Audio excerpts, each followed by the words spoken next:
좌우 앞뒤 돌아보시고 한번 인사하겠습니다. 참 반갑습니다. 사랑합니다. 축복합니다. 네.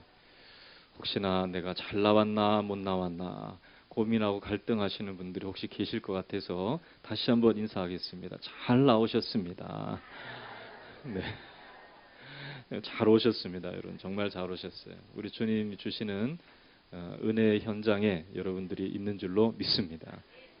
비록 교회는 작고 협소하고 좀 그렇지만은 우리 하나님은 크신 하나님이신 줄로 믿습니다. 성경 말씀에 보면 이 청함을 받은 사람은 많은데 택하심을 입은 사람은 적다 그랬습니다. 그 말씀의 뜻이 무엇이냐면 우리가 들을 때는 뭐 여기에 예배로 오십시오. 또 여기에 뭐 구원의 잔치가 있습니다. 뭐 이런 이야기들 듣지만 많은 사람들이 듣지만은 정말 그 마음에 이끌려서 정말 내가 한번 가봐야 되겠다라고 마음의 결정을 내리는 사람은 별로 없다는 거예요.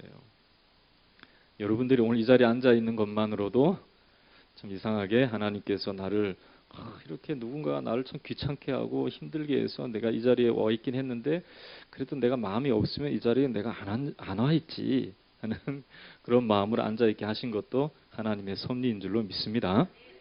할렐루야. 오늘 우리가 다 마음을 좀 활짝 열고요. 살아계신 우리 하나님의 말씀을 좀 듣고 내 마음속에 어떤 말씀을 주시는가, 어떤 은혜를 부어주실까를 한번 생각해 보았으면 좋겠습니다. 며칠 전에 용산에서 있었던 건물 붕괴 사건을 여러분 혹시 아시는지 모르겠습니다. 영상에 보면 이 건물 사실 그렇게 뭐 무너질 듯하게 보이긴 해도 금방 무너질 것 같이 보이지 않은 이 건물이었는데요. 이 건물이 무너졌습니다. 네, 마침 휴일이었고 집안에 사람이 없어서 그랬는지 그렇게 많은 사람들이 희생당하는 그런 안타까운 일은 없었습니다. 그런데 이 일이 있기 몇 주 전부터 이 건물이 무너질 수 있다라고 하는 전조 증상을 보이기도 했다고 합니다. 두 번째 사진을 보면은요, 여기 건물이 그 바로 옆에, 바로 앞에서 큰 건물을 짓기 위해서 이 터를 다지는 공사를 하고 있었죠. 그리고 또 그 공사를 위해서 이 많은 차량이 드나드는 그러한 모습이 있었다고 합니다. 그래서 건물이 흔들리고 그리고 금이 가고 여러 가지로 삐그럭삐그럭 소리 나는 그러한 소리들을 이 건물이 몇 주 전부터 계속 신호를 보내왔다는 거예요. 그런데 거기에 귀를 기울이는 사람이 그렇게 많지 않았다는 것이죠. 여러분, 이 건물뿐만 아니라 우리 몸에도 보내는 이상 신호들이 있습니다. 얼굴이 좋지 않다든지 손발이 차다든지 혹은 갑자기 어지럽다든지 하는 것은 건강에 이상이 있다라고 하는 신호이죠. 특히 우리가 지금 보는 이분처럼 후각을 잃는다든지 혹은 또 입에서 구취가 많이 나온다든지 하는 그러한 일이 갑작스럽게 나타난다면 우리 몸이 지금 내가 알지는 못하지만 우리 몸이 이상하다라고 지금 이상이 있다라고 하는 것을 보내는 경고의 신호라는 것입니다. 건강보다 더 중요한 것이 있습니다. 그게 무엇이냐면은 우리의 인생을 향해서 계속적으로 경고하시는 하나님의 음성인데요. 이 건강보다 사실은 우리의 영혼이 더 중요하잖아요. 우리의 몸도 중요하지만 우리의 마음, 우리의 영혼이 중요합니다. 그런데 여기 우리 마음을 향해서 계속 경고하시는 하나님의 음성이 있다는 것이죠. 죄로 말미암아서 죽을 수밖에 없는 그러한 질병에 걸려 있는 우리들을 향해서 세상에서 빨리 돌아서라고 하시는 하나님의 음성. 구원받을 길로 인도함을 받기를 원해서 우리 하나님이 보내시는 신호가 있다는 것입니다. 이것은요, 몇몇 구약 성경에 있는 말씀 속에 나타나 있는데요. 제가 몇 구절을 소개할 테니까 한번 잘 보십시오. 먼저 예레미야 선지자의 말인데요. 예레미야 25장 4절에 있는 말씀을 보면은요, 이렇게 기록되어 있습니다. 그러므로 여호와께서 그의 모든 종 선지자들을 너희에게 끊임없이 보내셨으나 너희가 순종하지 아니하였으며 귀를 기울여 듣지도 아니하였도다. 그가 이르기를 너희는 각자의 악한 길과 악행을 버리고 돌아오라. 그리하면 나 여호와가 너희와 너희 조상에게 영원부터 영원까지 준 그 땅에서 살리라라고 말씀했습니다. 또 한 구절 더 볼게요. 이사야 선지자의 말씀인데요. 이사야 55장 3절에 있는 말씀에 보면 너희는 귀를 기울이고 내게로 나와 들으라. 그리하면 너희 영혼이 살리라. 내가 너희를 위하여 영원한 언약을 맺으리니 곧 다윗에게 허락한 확실한 은혜니라. 그렇게 말씀했습니다. 이 외에도 여러 말씀이 있습니다. 그런데 하나님이 이렇게 하나님의 음성을 경고의 말씀 혹은 우리가 잘못되었을 때에 그 길을 돌아서라고 하시는 하나님의 음성으로 들려주셨지만 그것을 듣는 사람이 많지 않았다는 것이죠. 오늘 이 두 가지 이 말씀은 사실은 하나님의 백성이라고 하는 이스라엘 백성들에게 주신 메시지입니다. 하나님께서요, 모세를 통해서 이 이스라엘의 역사를 보면 가장 이스라엘의 위대한 지도자를 모세라 그러거든요. 모세를 통해서 하나님이 아브라함과 이삭과 야곱에게 주신 약속이 있었는데요. 그 약속이 뭐냐면 하나님이 죄악된 세상에서 구원하시고자 하시는 하나님의 사람들이 있다는 거예요. 그 하나님의 사람들을 하나님께서 언약을 주신 언약 백성이라고 얘기하는데요. 그 사람들을 부르셔서 하나님의 민족을 만드시는데, 그런데 하나님께서 그렇게 하신 계획을 모세를 통해서 보다도 하나님이 주시는 민족으로 이들이 택함을 받았다는 것을 가르쳐 주기 위해서 하나님의 말씀을 주셨습니다.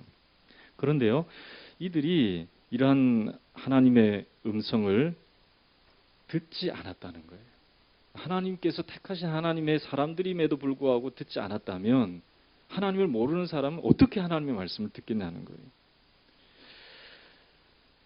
시편 81편 11절의 말씀을 보면 내 백성이 내 소리를 듣지 아니하며 이스라엘이 원하지 아니하였도다라고 하였듯이 이상하게 사람들은 하나님의 음성을 참 듣지 못하는 안타까움이 있었습니다. 그래서 하나님께서 말씀이신 하나님께서 이 땅에 그냥 오셨어요. 음성으로 들려주시다가 이 땅에 오셨어요. 그게 누구냐면 바로 2000년 전에 이 땅에 오신 예수님이세요. 누가복음 2장 10절의 말씀을 보면 천사가 이르되 무서워하지 말라. 보라 내가 온 백성에게 미칠 기쁨의 좋은 소식을 너희에게 전하노라. 오늘 다윗의 동네에 너희를 위하여 구주가 나셨으니 곧 그리스도 주시니라 그랬어요. 이제 잘 안 들으니까 말씀이신 우리 예수님께서 우리가 볼 수 있는 눈으로 오셨다는 거예요. 그래서 하나님의 아들로서 우리를 구원하시는 주로서 예수님이 이 땅에 오셨다는 것이죠. 이 예수님에 대해서 예수님이 혼자 이렇게 그냥 태어나셔서 내가 메시아다라고 말씀하는 것이 아니라 예수님은 예전부터 하나님이 선지자들을 통해서 오시리라고 말씀을 하셨어요. 그리고 이 예수님의 길을 예비하신 분이 계셨습니다. 그분이 바로 세례 요한입니다. 이 세례 요한이 예수님에 대해서 이렇게 말했습니다. 나보다 능력이 많으신 이가 오시는데 나는 너희에게 물로 세례를 주지만 성령으로 세례를 주시는 분이 예수님이시다라고 말씀하셨습니다. 이 성령으로 세례를 주신다라는 것은 뭘 말하냐면요. 우리가 세례에 대해 잘 모르시는 분이 계시는데요. 세례라는 것은 사람이 내가 죄가 있다라는 것을 깨달을 때에 그 죄를 사함을 받기 위해서 이 죄를 속해주는 그러한 사명을 감당하는 사람 앞에 나옵니다. 그러면 그 사람은 물 안으로 들어가서 나는 죽었습니다 라고 고백하는 것이고요. 다시 물 위로 나올 때에 그 죄가 사해졌습니다 라고 하는 것을 선포받는 것입니다. 그런데 이 세례 요한은요, 이스라엘 백성들 가운데 예수님이 나시기 전에 광야에서 이러한 죄 가운데 허덕이는 이스라엘 백성들을 위해서 말씀을 선포하고 그들에게 세례를 베풀던 사람이었습니다. 이 세례 요한이 나보다 능력이 많으신 이가 오시는데 나는 너희에게 물로 세례를 주지만 나보다 능력이 많으신 예수님이시죠. 예수님이 오시면 그는 성령으로 세례를 주신다라고 말씀했습니다. 이 성령의 세례라는 것은 우리를 죄를 씻어주실 뿐만 아니라 하나님의 가족으로서 하나님과 연합할 수 있도록 우리를 거듭나게 하시는, 하나님의 자녀로 거듭나게 하시는 그러한 은혜를 주시는 분이라는 것입니다. 예수님의 제자였던 베드로, 예수님께서 이 땅에 오셔서 하나님의 나라를 선포하실 때 제자들을 부르셨습니다. 이 제자들은 12명의 제자였고요. 그 후에도 많은 제자가 있었지만은 대표적인 제자가 12명이었습니다. 근데 이들도 예수님과 같이 있었지만 사실 예수님께서 하나님의 아들이시다는 것에 대해서 잘 몰랐어요. 참 이상하게도 예수님이 부르셔서 3년 반 동안 가르치셨는데도 잘 몰랐어요. 여러분들도 혹시 신앙생활을 하다가 보면 참 말씀을 목사님을 통해서 많이 듣는데도 정말 내가 구원을 받았나? 내가 하나님의 자녀인가? 그걸 모르는 채로 신앙생활하는 사람들도 참 많습니다. 이상하게 그래요. 그런데 그랬던 이 예수님의 12제자 중에 베드로는요. 예수님께서 세례 요한이 아까 얘기한 것처럼 성령으로 세례를 줄 것이다 하는 말씀대로 성령의 세례를 받고 난 다음에 어떻게 변화됐냐면 그는 예수님이 자기 죄를 위해서 죽으시고 그리고 자기의 구원이 되시기 위해서 다시 살아나셨다라고 하는 이 사실을 분명히 깨닫게 되었던 것이죠. 그래서 사도행전 2장 38절에서 40절의 말씀을 보면은 사람들에게 이렇게 외치고 있습니다. 예수 그리스도의 이름으로 세례를 받고 죄의 사함을 받으라. 그리하면 성령의 선물을 받으리니 이 약속은 너희와 너희 자녀와 모든 먼 데 있는 사람 곧 주 우리 하나님이 얼마든지 부르시는 자들에게 하신 것이라 하고 또 여러 말로 확정하여 권하여 이르되 너희가 이 패역한 세대에서 구원을 받으라 그렇게 외쳤습니다. 이 구원을 받으라라고 말했는데요. 이것은 다름이 아니라 우리가 예수님을 통해서 들려주시는 하나님의 음성을 듣고 하나님의 주시는 이 구원을 예수님을 통해서 선물로 받기만 하면 우리는 지금도 죄악에서 벗어나서 하나님의 자녀가 될 수 있는 기회를 주신다는 것입니다. 한번 따라하겠습니다. 구원을 받으라 그랬습니다. 여러분 받는 건 쉬워요. 만들어내는 건 어렵지만 마음은 열고 주님의 음성을 듣고 여러분들이 살아계신 하나님께서 예수님을 통해서 주시는 구원을 받는 이 시간이 되실 수 있기를 주의 이름으로 축원합니다. 골든 타임이라는 거 아시죠? 골든 타임.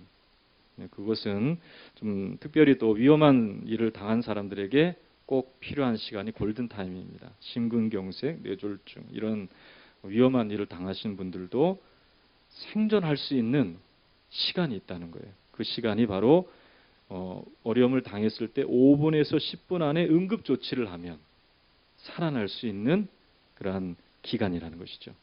그런데 이 골든 타임을 놓치면 응급 조치를 받지 않으면 그 사람은 살아날 수 있는 확률이 현저하게 떨어져서 이 5분에서 10분을 벗어나면 이 사람은 소생되어도 가능이 없는 정상인으로 살아갈 수 없는 그러한 삶을 살아갈 수밖에 없다는 것이죠. 그 기간이 그 시간에 응급 조치를 하느냐 안 하느냐에 따라서 큰 차이를 나타낸다는 것이죠.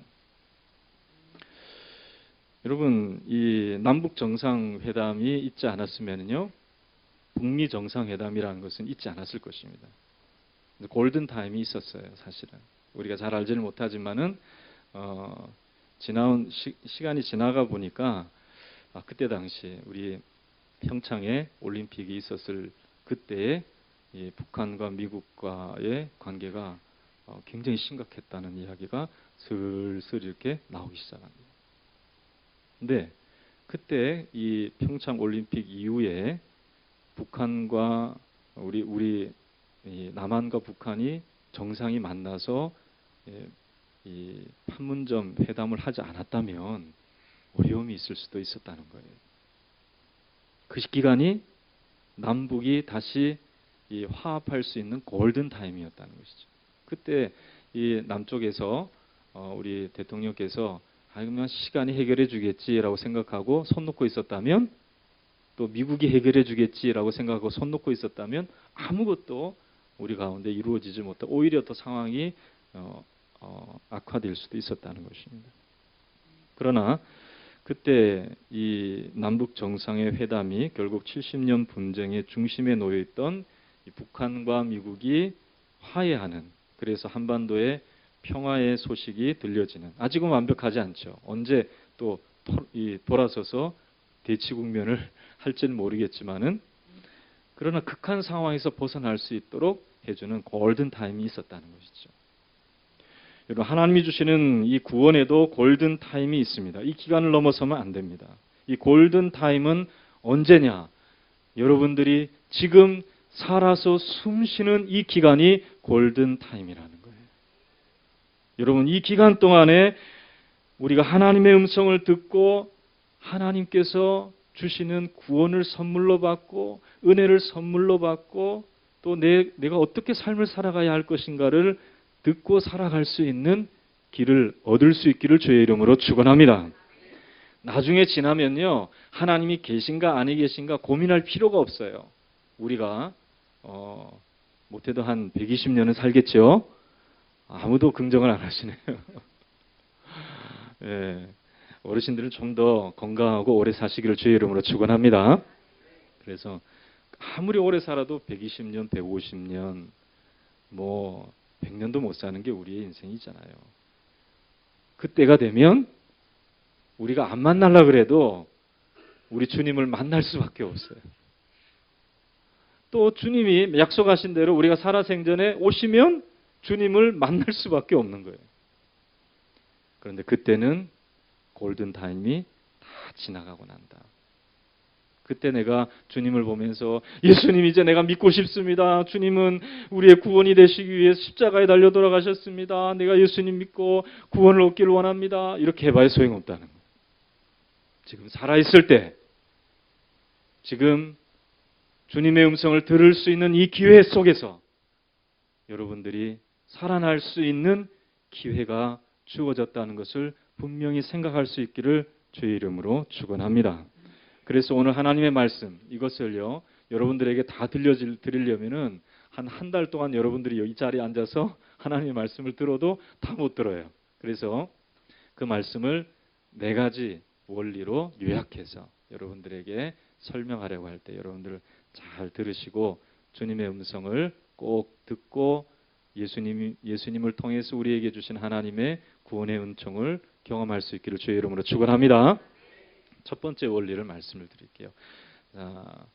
이 우리나라에 지금 뭐 희박해지고 있다고 하지만은 우리나라에는 계절이 몇 개가 있죠?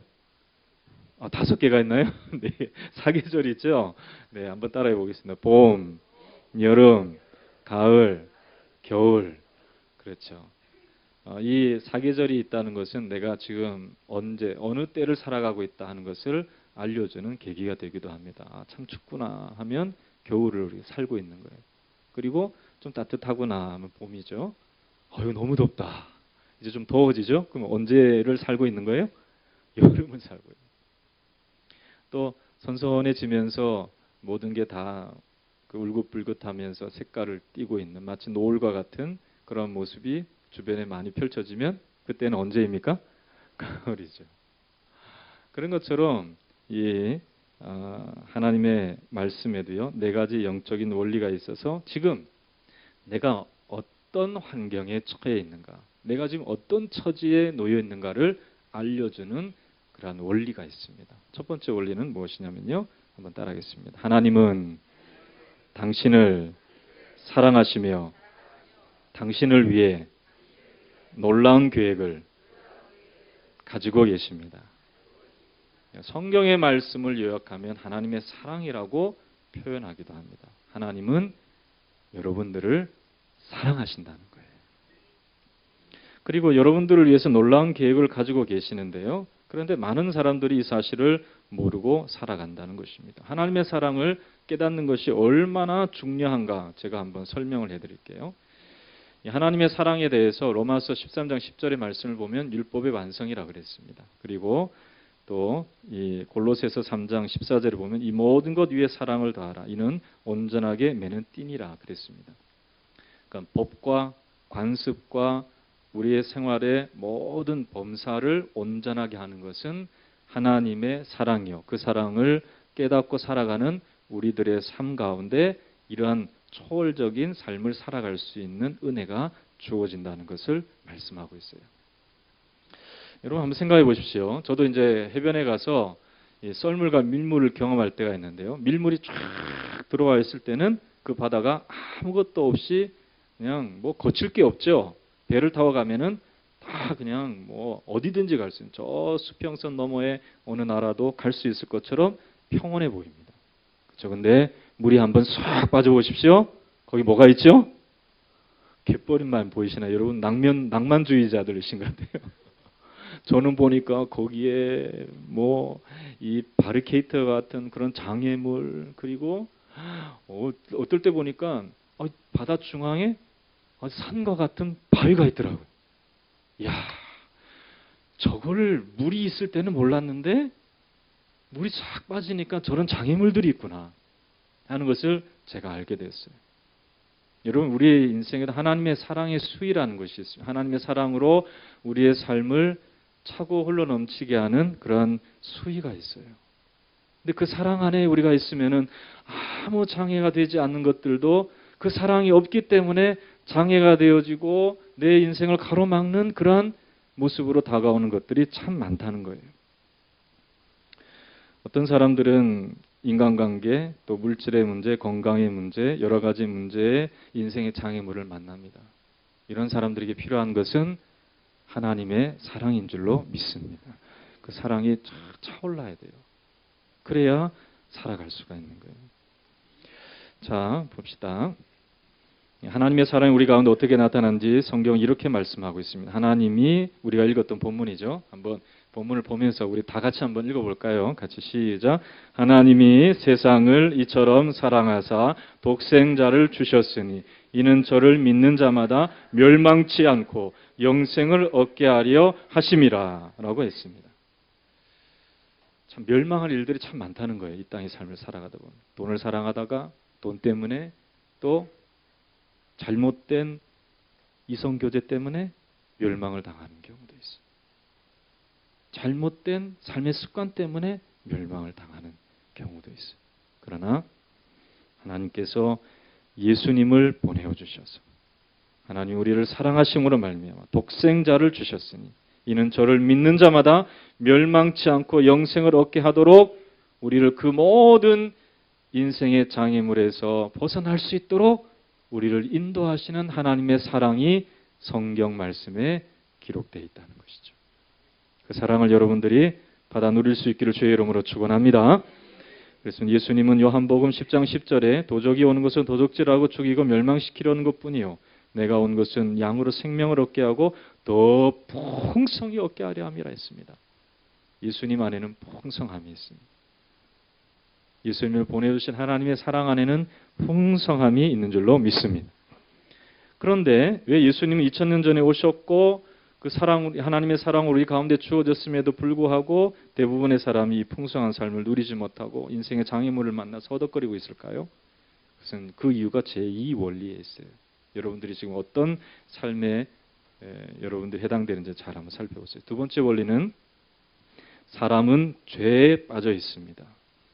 그래서 하나님으로부터 떠나 있습니다. 그렇기 때문에 하나님의 사랑과 계획을 알 수 없고 또 그것을 체험할 수 없다는 것입니다.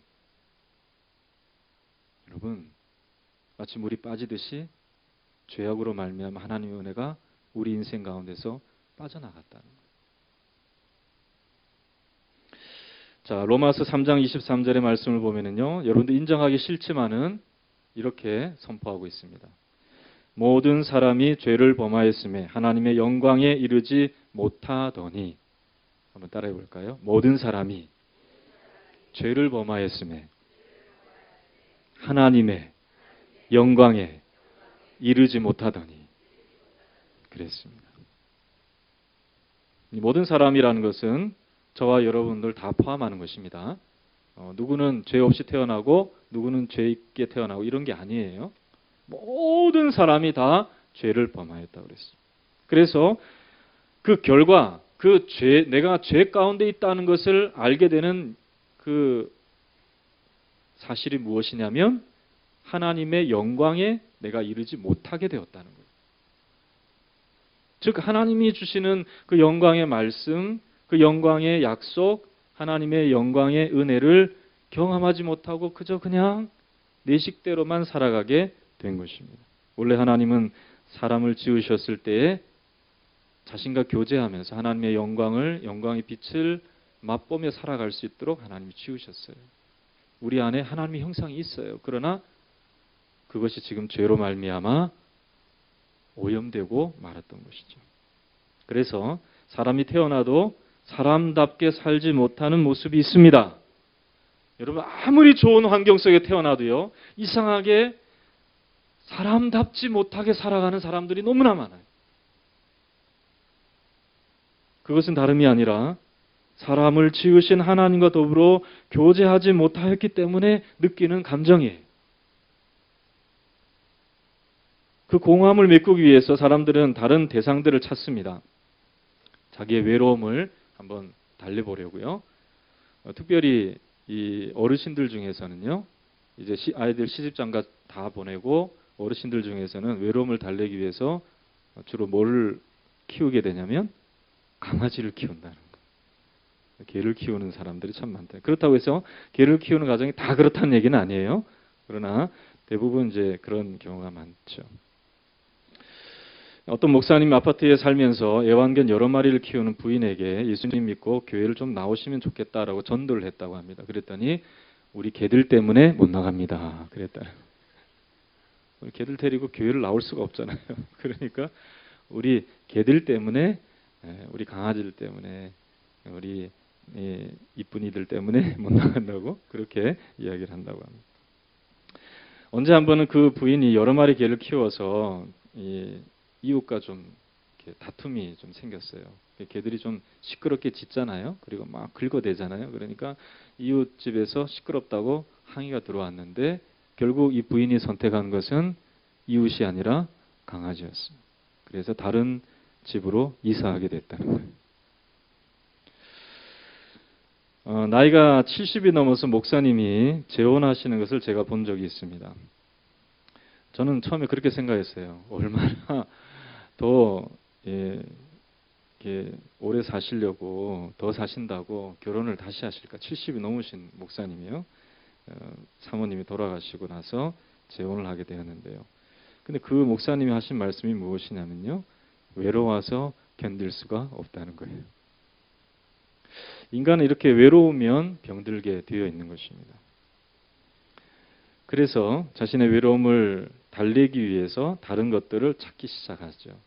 그러나 사실은 우리가 우리의 삶 가운데 이 진정한 외로움, 이것을 극복할 수 있는 길은 우리 하나님께서 우리와 함께 하실 때 가능한 것입니다.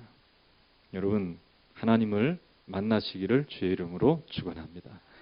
인생의 어떤 동반자보다 여러분들을 잘 아시는 분이셔요. 그리고 여러분들과 대화하기를 원하시는 하나님이시라는 것이죠. 사람들이 하나님을 모르는 증거가 여러 가지가 있지만요. 두 가지가 있습니다. 적극적으로는 하나님을 향해서 대적합니다. 하나님을 모른다는 증거이죠. 두 번째로는 무관심합니다.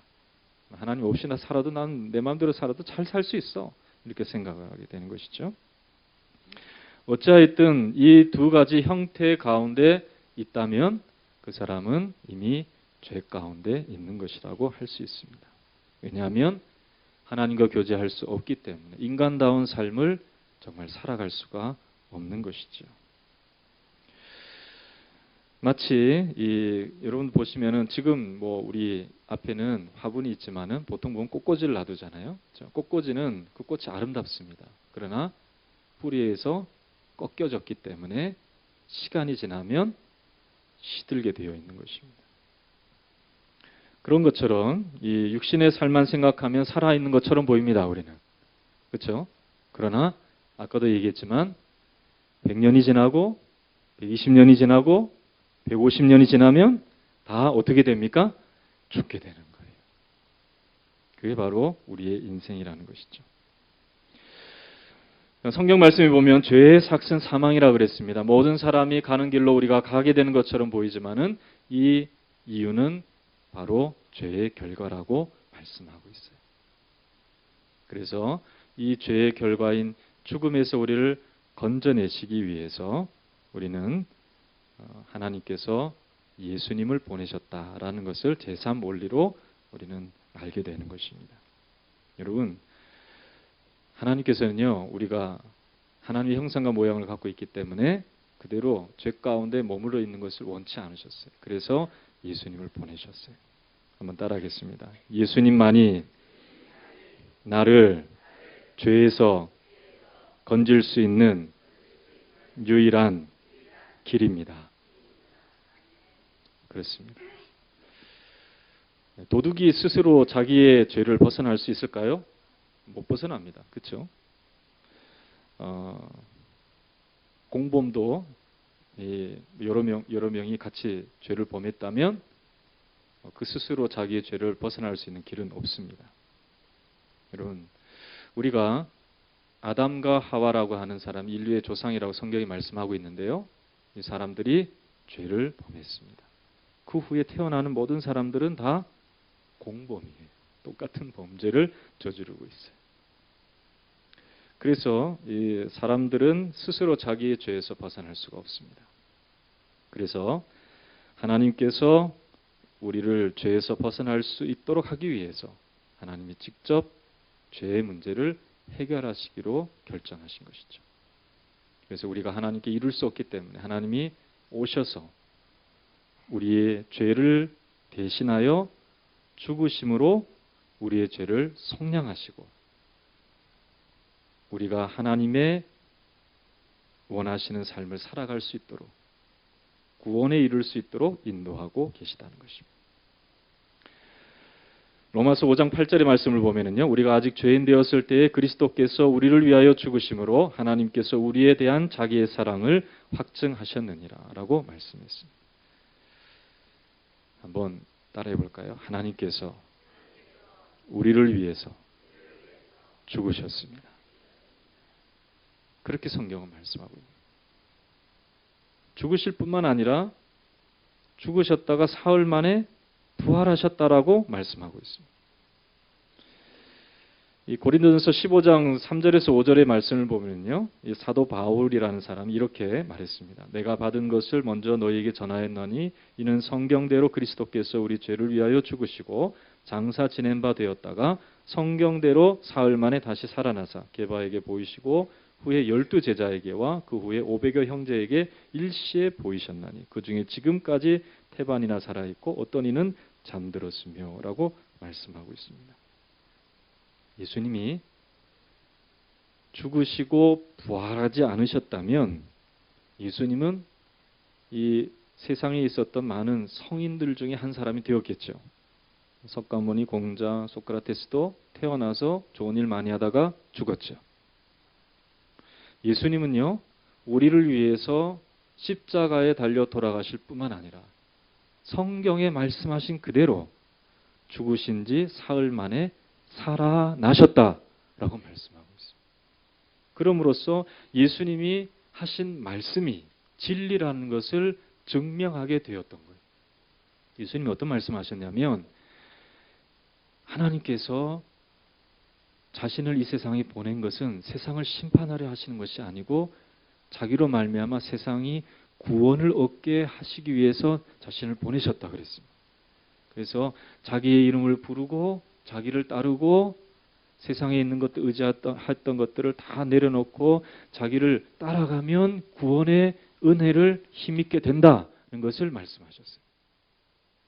그리고 자신이 모든 사람의 죄를 지고 십자가에 죽을 것이다 라고 말씀하시고 다시 살아날 것도 말씀하신 거예요.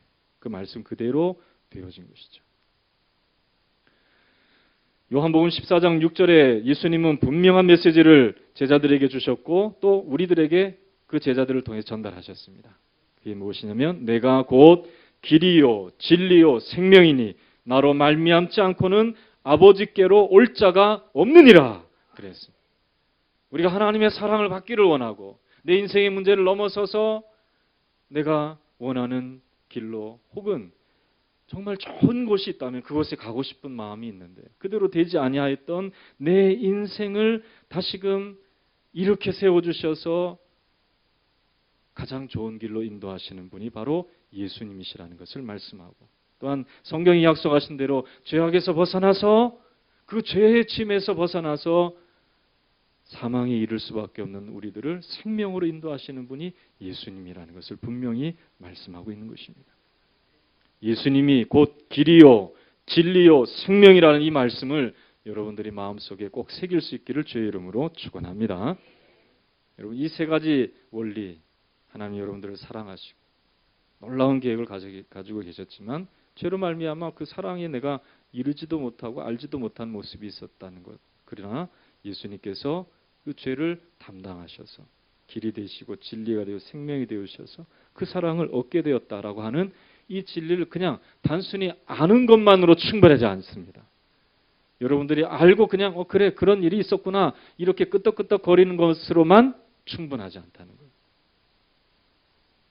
네 번째 원리, 이것은 다름이 아니라 우리 각 사람은 예수 그리스도를 나의 주, 나의 하나님으로 영접해야 한다는 것입니다.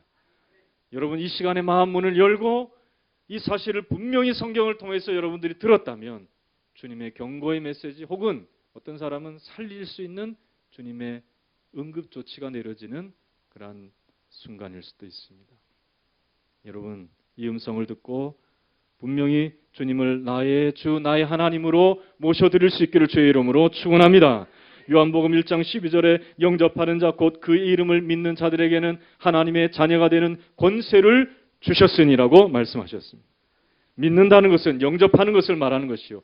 영접한다는 것은 주님의 음성을 내가 듣겠습니다. 간절한 마음으로 자기의 마음을 열고 그 음성을 귀를 기울이는 것입니다.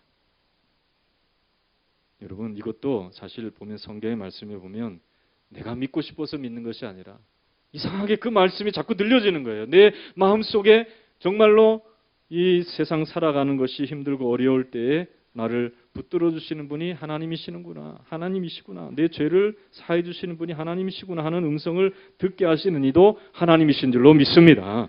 그래서 에베소서 2장 8절 9절의 말씀을 보면 바울이 그렇게 우리에게 말씀하고 있어요. 자신도 그런 은혜가 있었거든요. 자신이 막 자기 의지대로 살아가려고 할 때 정말 하나님을 섬긴다고 생각했지만 하나님이 싫어하는 그런 길을 걷고 있었어요. 다름이 아니라 예수 믿는 사람들을 잡아가지고 죽이는 일이 하나님이 기뻐하시는 일이라고 생각했던 것이죠. 그러나 잘못된 것을 깨닫게 하신 이는 하나님이셨어요. 예수님이, 부활의 주님이 이 사도 바울이 예수 믿는 사람들을 잡으러 가려고 하는 다메섹이라는 곳으로 내려가는 그 길에서 예수님이 그를 만나 주신 거예요. 그래서 바울이 놀라고 그냥 막 이 마음속에 자신이 갖고 있던 생각과 계획이 틀렸구나 하는 것을 분명히 깨닫고 그냥 가슴이 막 두근반 세근반 합이 6근 막 뛰면서 그냥 그 빛에 막 이 인도함을 받으니까 놀래가지고 눈이 멀어가지고 보지도 못하는 그런 상황 속에 빠진 적이 있었어요. 예수님이 만나주시지 않으셨으면은 사도 바울은 여전히 이게 하나님이 기뻐하시는 일이야 생각하고 엉뚱한 짓을 했을 거예요. 그러나 예수님이 만나주셨습니다. 여러분, 이 자리에 어떤 사람은 누구 손에 있으면 막 끌려오는 사람도 있을 거예요. 그러나 하나님이 이끄시지 않으시면 여러분들이 오고 싶은 마음이 안 생길 거예요. 우리 주님께서 이끌어 주신 줄로 믿습니다. 여러분들 이 자리에 있는 것은 축복이에요. 할렐루야. 그렇기 때문에 조금 더 마음 문을 여십시오. 그리고 주님을 영접하여 드리십시오. 주님이 어떠한 분이신지를 여러분들이 들었는데 그것을 내 마음속에 간직할 수 있도록 마음을 활짝 열어야 하는 것입니다. 요한계시록 3장 20절의 말씀을 보면은 볼지어다 내가 문 밖에 서서 두드리노니 누구든지 내 음성을 듣고 문을 열면 내가 그에게로 들어가 그로 더불어 먹고 그는 나로 더불어 먹으리라 그랬습니다. 이것은 우리 주님의 초청이요 약속입니다. 여러분 마음을 열고 그렇습니다. 주님이 나를 이 죄악 가운데서 내 마음속에 많은 창의물을 이 경험하게 하는 죄악 가운데서 그로 인해 지쳐서 낭망하고 죽을 수밖에 없다고 생각했던 나의 삶에서 건져내시는 분은 오직 예수님밖에 없는 줄로 믿습니다. 그 고백을 하는 순간 우리 주님께서 들어오셔서 나와 동행해 주시겠다는 거예요. 여러분 두 개의 그림을 한번 볼까요? 여기에 보면 자, 첫 번째 그림은 오른쪽에 있는 것은 내가 중심이 될 때입니다. 내가. 이 의자 위에 나라고 하는 사람이 올라 앉아 있죠. 근데 보니까 이 점들은 내 주변에 일어나는 모든 일들입니다. 막 흩어져 있죠. 무엇부터 어떻게 해야 될지 잘 모르는 여러분들 삶이 혹시 이렇지 않습니까? 막 흩어져가지고 뭐가 중요한지 어떻게 살아가야 될지 잘 모르는 그래서 예수님은 저 밖에 있죠. 그러나 두 번째 그림을 한번 보십시다. 두 번째 그림은 왼쪽에 있는 그림인데요. 우리 주님이 가운데 계십니다. 모든 일이 질서정연하게 잡혀지는 것이죠.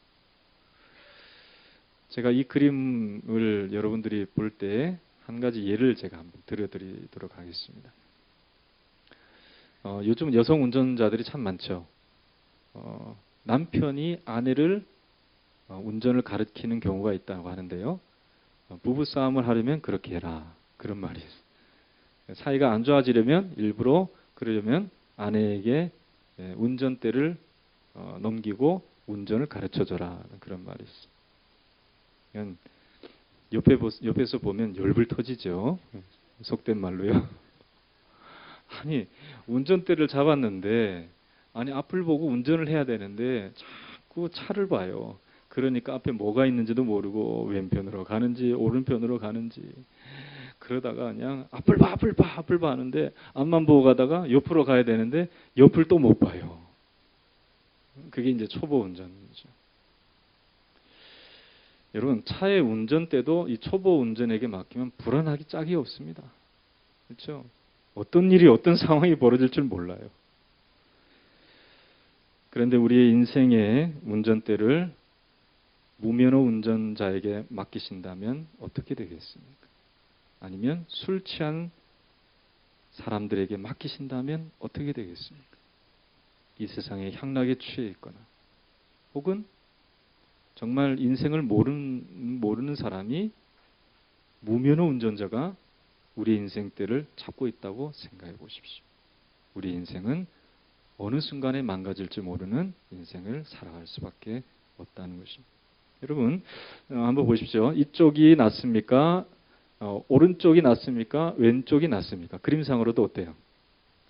네, 대답을 잘 못하시겠어요? 자, 내가 인생의 운전대를 잡고 있어요. 근데요, 보면 우리의 인생은 한 치 앞을 내다볼 수 없죠. 마치 안대를 하고 운전한 것과 같다. 한번 생각해 보세요. 그러니까 좌충우돌하는 거예요. 무슨 문제가 생기면은 그냥 어이구 이런 일이 있을 줄도 몰랐는데 왜 이런 일이 내 삶 가운데 생길까? 그러면서 그 고민 가운데 빠지고 또 다른 일을 만나면 또 다른 일이 또 고민이 되고 그러는 거예요. 자, 이게 낫겠습니까? 우리 인생을 환하게 보시는 우리 주님께 우리 인생 운전대를 맡기고 살아가는 것이 좋겠습니까? 오른쪽이 좋을까요? 왼쪽이 좋을까요? 네, 강요했다고 생각하듯이 대답을 하시. 왼쪽이 훨씬 낫죠. 여러분들이 인생의 운전대를 우리 주님께 맡기시기를 주의 이름으로 축원합니다. 어떤 분이 그러시네요. 우리가 볼 때는 여기가 오른쪽이고 죄송해요. 제 중심으로 얘기해 죄송합니다. 그럼 다시 묻겠습니다. 여러분들이 보실 때 오른쪽이 낫습니까? 왼쪽이 낫습니까? 네, 그래 대답을 잘하시네. 죄송해요. 오른쪽이 훨씬 낫죠. 우리의 인생의 운전대를 우리 주님께 맡겨드리는 저와 여러분 되시기를 주님의 이름으로 축원합니다. 그렇습니다. 요한일서 5장 11절에서 13절의 말씀을 보면 이렇게 말씀하고 있습니다. 또 증거는 이것이니 하나님이 우리에게 영생을 주신 것과 이 생명이 그 아들 안에 있는 그것이니라. 한번 따라하겠습니다. 아들이 있는 자에게는 생명이 있고 하나님의 아들이 없는 자에게는 생명이 없느니라.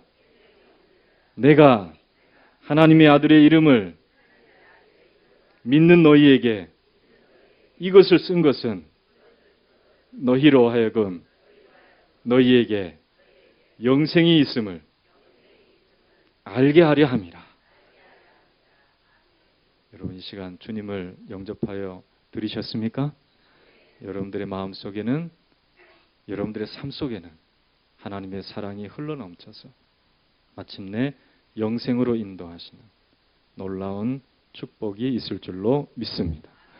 혹시 아직 내 마음속에 확신이 없다고 한다면 여러분, 제 기도를 따라 하시면 여러분들이 될 것입니다. 이 시간 두 손을 모으고 한번 내가 주님을 영접하여 드리는 기도를 하고 싶으신 분들은 따라 했으면 좋겠고요. 또 우리 성도님들은 좀 도와주셔서 이분들이 용기를 낼 수 없을 수도 있으니까 같이 저를 따라서 기도해 주시면 감사하겠습니다. 우리 두 손을 모으고 눈을 감고 마음을 열고 우리 주님 앞에 한번 같이 기도하도록 하겠습니다. 사랑과 은혜가 풍성하신 하나님, 저는 죄인입니다. 어디에서 와서 무엇 때문에 살며 장차 어디로 가는지 알지 못하고 죄 가운데 방황하며 지냈습니다. 오늘 하나님의 말씀을 듣고 예수 그리스도께서 저의 죄를 담당하기 위해 십자가에 죽으시고 제가 하나님 앞에서 의롭다함을 받기 위해 다시 부활하셨음을 믿습니다. 지금 이 순간 예수 그리스도를 나의 주, 나의 하나님으로 모셔드립니다. 나의 죄를 십자가의 보혈로 씻어주시고 성령으로 거듭나게 하사 하나님의 자녀로 살게 하옵소서. 지금부터 천국까지 나를 인도하옵소서. 예수님의 이름으로 기도하옵나이다. 아멘.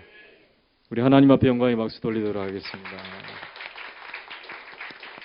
자, 여러분들은 우리 영접 기도를 하신 분들은 다 주님을 영접하고 하나님의 자녀가 되어서 하나님 주신 축복을 다 받게 된 하나님의 사람들이 된 줄로 믿습니다. 우리 서로 축복합시다. 당신은 하나님의 자녀입니다. 당신은 축복의 사람입니다. 네. 네. 이 은혜로 여러분들이 살아가야 되는 것이죠. 자, 오늘 이 귀한 은혜 가운데서 우리 가운데 오신 분들도 축복해 드리고 우리 성도님들도 축복해 드리기 위해서 우리 김경희 집사님께서 특송해 주시도록 하겠습니다.